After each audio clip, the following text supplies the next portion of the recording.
तो hello guys, Radhe Radhe. आप सभी को हमारे एक नए लॉन्ग वीडियो में स्वागत है। लेते हैं खेत की तरफ, क्योंकि यार धान की रोपाई करने के लिए खेत की सिंचाई करनी है। पहुंच जाते हैं मोटर के पास और मोटर चालू करके पानी चालू कर देते हैं और पाइप के माध्यम से खेत में पानी गिरने लगता है। पूरे खेत की सिंचाई हो जाएगी, उसके बाद नीले घोड़े से खेत की जुताई होगी और फिर धान की रोपाई भी होगी। पूरे खेत के मेड़ की अच्छे से बंधाई भी हो गई है। पानी बहने की कोई संभावना नहीं है, बस धान की रोपाई सिर्फ करना बाकी है। खेत की सिंचाई करने के लिए चल देते हैं घर पर पाइप लाने के लिए। घर आकर पाइप लेकर चल देते हैं खेत की तरफ। पाइप लाकर खेत में फैलाकर पानी चालू कर देते हैं और खेत की सिंचाई होने लगती है।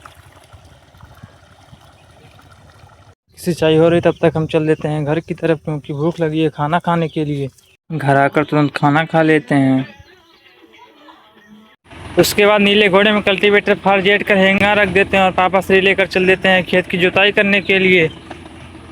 और हम फाड़वा लेकर चल देते हैं खेत की तरफ।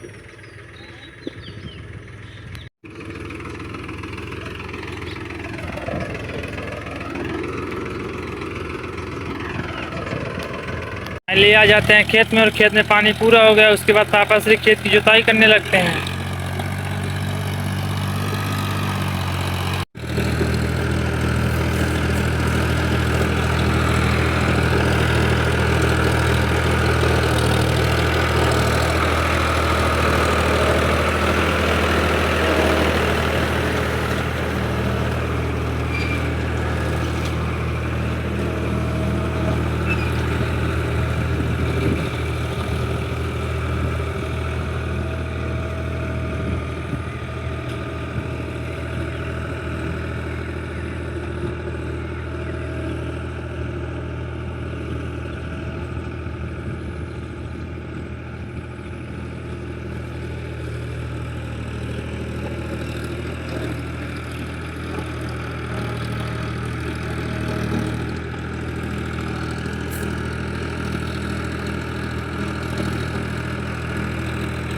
पूरे खेत की तो वहाँ जुताई पूरी हो जाती है।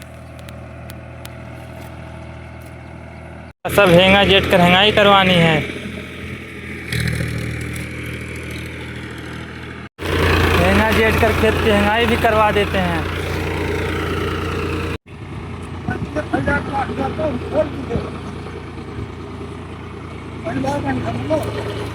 हेंगाई जुताई होने के बाद पानी ही कम हो जाती है, तो पानी चालू कर देते हैं। अब फिर से पूरे खेत की सिंचाई होने लगती है। तो पूरे खेत में पानी टकाटक भर जाता है। उसके बाद मोटर बंद कर देते हैं। पाइप बटोर कर लेकर चल देते हैं घर की तरफ। हम धान की रोपाई शाम के समय करेंगे, इस समय धूप ज़्यादा है। धान के पौधे का गट्ठर लेकर चल देते हैं खेत की तरफ धान की रोपाई करने के लिए। तो फाइनली लेकर पहुंच जाते हैं खेत में और फिर धान के पौधे की छटाई कर देते हैं, ताकि रोपाई करने में आसानी हो। फाइनली पूरा धान का पौधा खेत में छींट देते हैं, बस रोपाई करना बाकी रह गया है। फाइनली हम और चारों भाई धान की रोपाई करने लगते हैं।